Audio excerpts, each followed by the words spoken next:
A new study from Common Sense Media shows 70% of teens have used AI companions.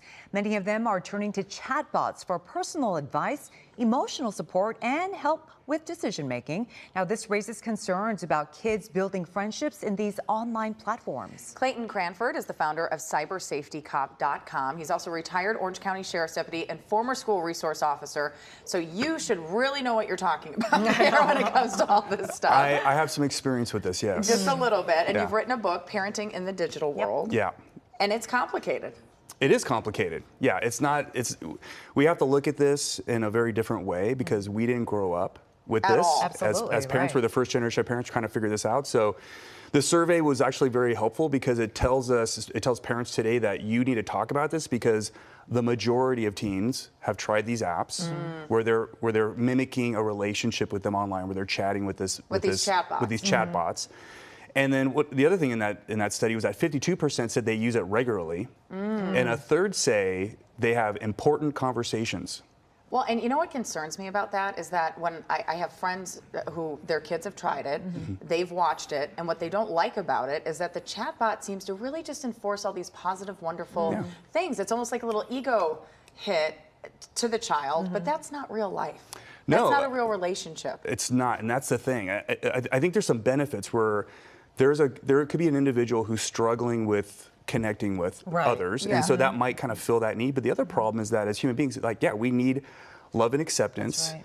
And so we have to learn how to give grace. We have to learn how to repair. We have to argue with one another in order to do those two things. This app is all about taking, not giving. And that's the two parts to a relationship. And so what I'm concerned is that kids are focusing on just the taking part and they never learn the emotional intelligence to give in a relationship. And that's maybe that's one of the things we should be most concerned about. So what would you tell parents out there? I think obviously parents are concerned about this. What would you tell parents about their children engaging in this activity? I would say that the age range for this is 17 plus. Okay. I mean, 17 plus. Yes.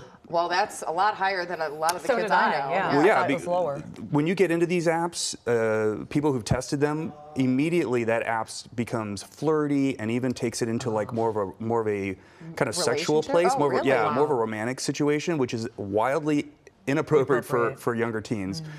And I think also parents need to just be talking to their kid. I think one of the problems is that we as parents don't know how to do that. So like my book, every part of my book is about how do you talk to your kid about these things. And you give some key takeaways at the end of each chapter. Yes, key takeaways and conversation starters. So you need to be a good listener. Ask your child, why is this important? What are you getting out of this? And have a conversation about it. And then maybe the other thing is open the door. If you have feelings, especially if you're struggling, I'm a place where you can come and look for help. And I think we need to start thinking a little bit differently about our kids because in a survey just last year, 12th graders, 44% said they were lonely every day or most days of the week. 44%? So 44%. So our kids are kind of struggling with loneliness. So we need to be addressing that at a very basic level. Yeah. So we were just showing on the screen some of the potential benefits to these chatbot AIs, and some of is what you're talking about is giving some connection. We also have been sharing some stories, even including today, where schools are using chatbots as a way to help kids kind of in their learning and move forward. So are there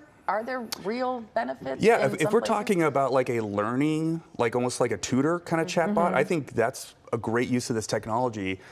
The other that we're talking about where they want you to have a relationship with this bot, it's because they want your attention. So they're making it very sticky. You don't want to break away from it, and it's free. So obviously they're gathering information about you, and what are they going to do with that? They're going to monetize that. Yeah. So it's two very different things. The technology is amazing, and we're just kind of seeing the beginning of it. So I think we need to be asking these questions now as opposed to waiting for something kind of horrible happening, and then we're backing up and saying, wait, why do we have this technology in our children's lives in the first place? These are questions we should be asking now. Right. Sure. And you know, Clayton, if teens are using these platforms and parents obviously can't watch them all the time, right? How can adults ensure that the kids are developing healthy social relationships with kids around them?